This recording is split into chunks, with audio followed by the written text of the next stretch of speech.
আলহামদুলিল্লাহি ওয়া কাফা ওয়া সালামুন আলা ইবাদিহিল্লাযীনা ইসতাফা আম্মা বা'দ। সুপ্রিয় দর্শক শ্রোতাদের আন্তরিক মোবারকবাদ জানিয়ে শুরু করছি মেগা ডিজিটাল স্কেল বরকতময় Ramzan powered by modern green city, cosponsor Dhaka Darus Sunnat model মাদ্রাসা। আমরা দেখতে দেখতে রমজানুল মোবারকের প্রথম অর্ধেক আমরা পেরিয়ে গেছি। মাগফিরাতের মধ্যে আমরা আছি। আল্লাহ রাব্বুল আলামিন এই অংশে তার অসংখ্য অগণিত গুনাহগার বান্দা বান্দিদেরকে মাফ করে জান্নাতবাসী করবেন। আল্লাহ রাব্বুল আলামিন তার রহমতের চাদর দিয়ে তাদেরকে ঢেকে নেবেন। আমরা আজকে অত্যন্ত গুরুত্বপূর্ণ একটি বিষয় নিয়ে আলোচনা করব, ফরজ ইবাদতের পাশাপাশি নফল ইবাদতের গুরুত্ব। রমজানুল মোবারক হলো ইবাদতের মৌসুম। আমরা কি নফল ইবাদত করব, নফল ইবাদত কিভাবে করব, কোন সময় করব, এ বিষয় নিয়ে আলোচনা করার জন্য আমার সাথে রয়েছেন দেশ বরেণ্য ইসলামী চিন্তাবিদ, উত্তরা বাইতুস সালাম জামে মসজিদের সম্মানিত খতিব মুফতি মাওলানা আনিসুর রহমান নূর সালেহী। আসসালামু আলাইকুম ওয়া রাহমাতুল্লাহি ওয়া বারাকাতুহু। কেমন আছেন? আলহামদুলিল্লাহ মুহতারাম, আপনি কেমন আছেন? আল্লাহর রহমতে ভালো আছি আলহামদুলিল্লাহ। তো রমজানুল মোবারকে নফল ইবাদতের গুরুত্ব এই বিষয়ে আপনি যদি সংক্ষেপে বলেন। ধন্যবাদ। অত্যন্ত গুরুত্বপূর্ণ এবং চমৎকার একটি বিষয়ের অবতারণ আজকের এই প্রাণবন্ত আলোচনা অনুষ্ঠানে আমরা শুনতে পাচ্ছি যে নফল ইবাদত। আমরা বর্তমান সময়ের তরুণ প্রজন্ম এই শব্দ থেকে অনেকটা দূরে সরে গেছে। এই শব্দের সাথে অনেকে পরিচিত নেই যে নফল বলতে কিছু আছে, মনে হয় ফরজের মধ্যেই সব রয়েছে। আসলে এই বিষয়গুলো আমাদের জানা দরকার। ফরজ, ওয়াজিব, সুন্নার পাশাপাশি নফল অত্যন্ত গুরুত্বপূর্ণ একটি বিষয়। যেমনটা আল্লাহ সুবহানাহু ওয়া তাআলা পবিত্র কোরআন আল কারীমের মধ্যে স্পষ্ট করে বলেছেন যে অমিনাল লাইলি ফাতাহাজ্জাত বিহি নাফিলাতাল লাক। আল্লাহ তাআলা নফল শব্দের ব্যবহার স্বয়ং কোরআনের মধ্যে করেছেন। এর দ্বারা বান্দাকে আল্লাহ কি মেসেজ দিচ্ছেন আমাদের জানা দরকার। ফরজ, ওয়াজিব, সুন্নার পাশাপাশি রমাদান আল কারীম নফল ইবাদতের ভর মৌসুম। কারণ হাবিব সরকারে দো আলম স্পষ্ট করে বলেছেন রমজানুল মোবারকে যদি আল্লাহর কোনো বান্দা একটি নফল বন্দিগি করে আল্লাহ তাআলা একটি ফরজ বন্দিগির সওয়াব তার আমল নামায় দিয়ে দেবেন। সুবহানাল্লাহ। এটা বিশাল একটা অফার, একটা অপরচুনিটি আল্লাহ বান্দার জন্য রমজানুল মোবারকে দান করেছেন। এবার প্রশ্ন হলো আমরা রমজানে কি আমরা নফল বন্দিগি করতে পারি? আমরা জুমার মসজিদগুলোতে খেতাবাত করি, জুমার বয়ান করি, নামাজ পড়াই। আপনিও নিঃসন্দেহে একটি মসজিদে খেতবাত, আপনি জুমার বয়ান করেন বা জুমার ইমামতি করেন, কিন্তু আপনারা দেখবেন ফরজ নামাজের পরপর মুসল্লিগুলো, আমার প্রিয় ভাইগুলো কেমন যেন হুড়হুড় করে মসজিদ থেকে বের হয়ে যায়। এরপরে যে আমার সুন্নত রয়েছে, পাশাপাশি আমরা এই জুমার দিনে, সপ্তাহের শ্রেষ্ঠতম দিনে একটু নফল বন্দিগি করতে পারি, সে থেকে আমাদেরকে নিরুৎসাহিত করা হচ্ছে। ফরজ নিয়েই আমরা মনে হচ্ছে যে আমাদের আত্মতৃপ্তি না। ফরজ, ওয়াজিব, সুন্নার পাশাপাশি নফল হলো সম্পূরক। আল্লাহর হাবিব সরকারে দো আলম অনেক বন্দিগির কথা নফল হিসাবে হাদিস পাকে স্পষ্ট করে বলেছেন। আমরা যেমন মাগরিবের নামাজ পড়ি, মাগরিবের নামাজের পরে 6 রাকাত নামাজের বর্ণনা যেটা তিরমিজির মধ্যে স্পষ্ট করে বলা হয়েছে, মান সাল্লা বাদাল মাগরিবে সিত্তা রাকা লাম ইয়াতাকাল্লাম ফিমা বাইনাহুন্না বিসুইন উদিলনা লাহু বিইবাদাতি সিনতাই আশারাতা সানা। আল্লাহু আকবার! কত চমৎকার বর্ণনা। নবী আমার রহমাতুল্লিল আলামিন বলেন মাগরিবের পরে 6 রাকাত নামাজ আল্লাহর কোন বান্দা যদি আদায় করে, 3 রাকাত ফরজ, 2 রাকাত সুন্নতের পরে 6 রাকাত করে 6 রাকাত নামাজের নাম কি যদি আপনি বলতেন? সালাতুল আওয়াবিন। ইন তাকুনু সালিহিনা ফা ইন্নাহু কানা লিল আওয়াবিনা গফুরা। সালাতুল আওয়াবিনের 6 রাকাত নামাজ যদি আল্লাহর কোনো বান্দা আদায় করে, 1 নয়, 2 নয়, 3 নয়, 5 নয়, 10 নয়, 12 বছর বন্দিগির সওয়াব আল্লাহ আমল নামায় দিয়ে দেবেন। সুবহানাল্লাহ। বিশাল এক সুযোগ আমাদেরকে হাতছানি দিয়ে ডাকছে। সলাতুল ইশরাকের নামাজ আদায় যদি আমরা করতে পারি, একটি কবুল হজ, একটি কবুল ওমরা, এটা করলে যত সওয়াব আল্লাহ তাআলা বান্দার আমল নামায় সেই সম পরিমাণ সওয়াব দিয়ে দেবেন। এখানে একটু যোগ করতে পারেন, যেহেতু রমজান মাস, সে ইশরাকের নামাজ কোন সময় পড়বে? অনেকের অফিস টাইম খুব আগে দেওয়া হয়েছে। এই ক্ষেত্রে দিনটাকে সে 3 ভাগে ভাগ করবে। 3 ভাগে ভাগ করার পরে দিনের প্রথম অংশের মধ্যে 8টা হোক 9টা হোক, এর মধ্যেও কিন্তু ইশরাকের নামাজ পড়তে পারবে। কেউ অফিসে পড়তে পারবে, ব্যবসা প্রতিষ্ঠানে গিয়েও কিন্তু পড়তে পারবে। জি, আপনি বলেন। এরপরে তাহাজ্জুদ, এরপরে সালাতুত তাহাজ্জুদ, এটা তো নফল নামাজের মধ্যে সর্বোত্তম নামাজ। আমাদের অনেকের সুযোগ হয় না। আমার অনেক প্রিয় ভাইরা কর্মব্যস্ত, সারাদিন কাজকর্ম, অফিস আদালত, দোকানপাট, ব্যবসা বাণিজ্য করে রাতে আরামের ঘুমিয়ে যায়। অনেকের দ্বারাই সম্ভব হয় না সালাতুত তাহাজ্জুদে ওঠা। কিন্তু রমজানুল মোবারক এক সুবর্ণ সুযোগ করে দিয়েছে। সাহারির বরকতময় সময় আমরা যদি 10টা মিনিট আরেকটু সময় হাতে নিয়ে উঠি, আমরা যদি অজু ইস্তেঞ্জা করে পুত পবিত্র হয়ে আমরা যদি নামাজের মুসাল্লায় আল্লাহর কুদরতি কদমে সেজদায় পরে যদি 2 চোখের 2 ফোঁটা পানি ছেড়ে আল্লাহর দরবারে হাত বাড়াইতে পারি, বান্দার জীবনে কি দরকার? টাকা বলেন, গাড়ি বলেন, পয়সা বলেন, সহায় সম্পদ সম্পত্তি, মিল, ফ্যাক্টরি, ইন্ডাস্ট্রি, পৃথিবীর কেউ ওটা দিতে পারে না। দেওয়ার মালিক তো একজন, আমার রব। আমার রবের কাছে যদি আমার মনের ব্যথা, আমার মনের কষ্ট, আমার মনের চাওয়া আমি যদি রবের কাছে এই সময় বলতে পারি, আল্লাহর হাবিব সরকারে দো আলম বলেন যে বান্দা যদি রাতের এই গভীর রাতে সলাতুত তাহাজ্জুদের সময় আল্লাহর কাছে খালেস একটা দিল নিয়ে যা চাইবে, আল্লাহ এই সময় বান্দার চাওয়াকে কবুল করে নেবেন। সুবহানাল্লাহ। আমরা আসবো, খুব সুন্দর আপনি বলতেছিলেন তাহাজ্জুদের নামাজের পরে যেই দোয়া করা হয় এটা ডাইরেক্ট আল্লাহ কবুল করেন। আমরা আপনার কাছে ইনশাআল্লাহ আবার আসবো।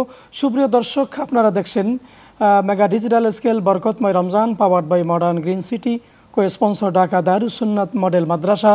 সময় হয়েছে ছোট্ট একটি বিরতির, ফিরবো একটু পরেই, সাথেই থাকুন।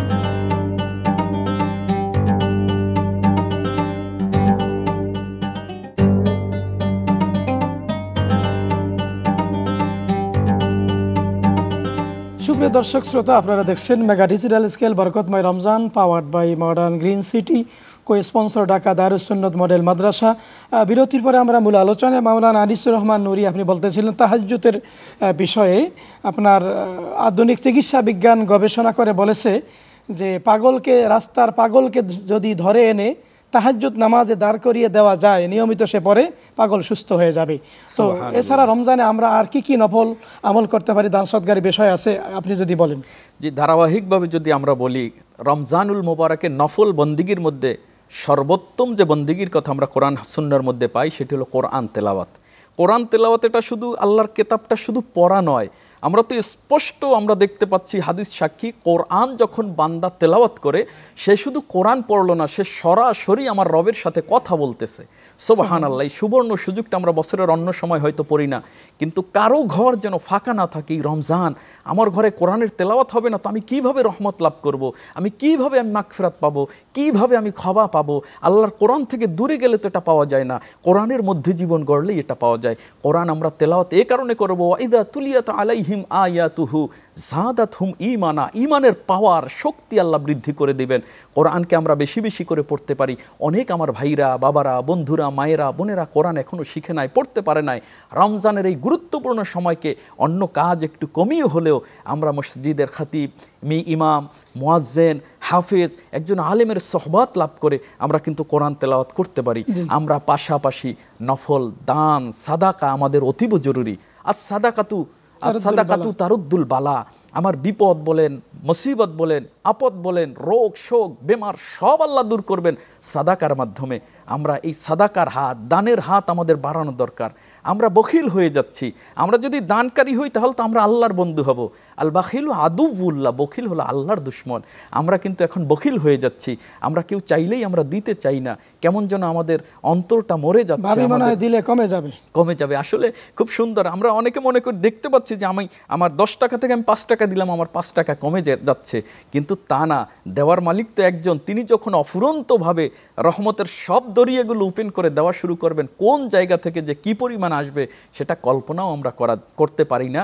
অতএব আমাদের দানের হাত আমাদের বাড়ানো দরকার। পাশাপাশি আমাদের ঈদুল ফিতরের যে মহা আনন্দ আমাদের সামনে চলে আসছে, সেই আনন্দ যাতে আমার আরেকটা গরিব, অসহায়, ইয়তিম, দুস্থ, পথশিশু সে আসলে উপভোগ করতে পারবে কিনা তার পাশেও আমাদের দাঁড়ানো দরকার। আসলে ফরজ ওয়াজিব সুন্নাহর পাশাপাশি প্রত্যেক ভালো কাজেই নফল হিসাবে গণ্য হবে। আমরা নফল দরুদ শরীফ বেশি বেশি রাসূলুল্লাহর শানে দরুদ শরীফ কিন্তু পাঠ করতে পারি। জীবনের গুনাহ মাফের জন্য দরুদ শরীফ দরকার, রহমত লাভের জন্য দরুদ শরীফ দরকার, ইজ্জত সম্মান লাভের জন্য দরুদ শরীফ দরকার। আল্লাহর হাবিবের দরুদ শরীফের মাধ্যমে আল্লাহর সন্তুষ্টি অর্জন করা যায়।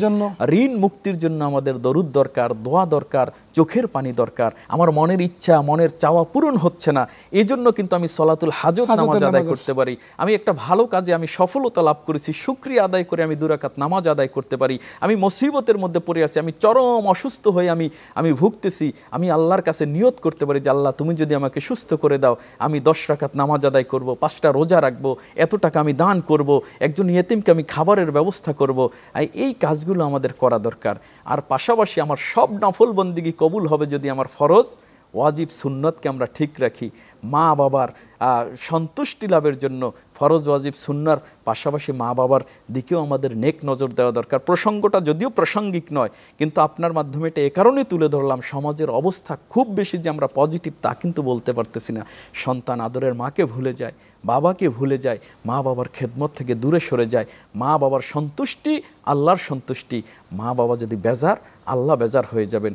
এই কাজগুলোর মাধ্যমে আমরা ধারাবাহিকভাবে আল্লাহর সন্তুষ্টি লাভের জন্য রমজানুল মোবারকে রহমত মাগফিরাত নাজাত লাভে নিজেকে ধন্য করার জন্য ফরজ ওয়াজিব সুন্নাহকে তো আমরা গুরুত্ব দিবই, এর পাশাপাশি আমরা নফল বন্দেগীটা এমনভাবে করব, এটা এমন একটা ইখলাস এবং নিয়তের সাথে করব যেটা রমজানে যেন আমার সীমাবদ্ধ না থাকে, রমজান পরবর্তী সময়ে যাতে এই ধারাবাহিকতা আমরা চালিয়ে যেতে পারি। আল্লাহ সুবহানাহু ওয়া তাআলা আমাদের সেই তৌফিকটুকুন যাতে ভিক্ষা দান করেন, সেই প্রত্যাশা আপনার মাধ্যমে দর্শক শ্রোতার জন্য। শুকরিয়া, জাযাকাল্লাহ মাওলানা আনিস সোবহান নূর সালেহী, আপনি চমৎকার আলোচনা করেছেন, আপনাকে অসংখ্য মোবারকবাদ। আপনাকে অনেক অনেক মোবারকবাদ। সুপ্রিয় দর্শক শ্রোতা, আমরা আজকে অনুষ্ঠানে নফল ইবাদতের গুরুত্ব সম্পর্কে অত্যন্ত চমৎকার আলোচনা শুনলাম।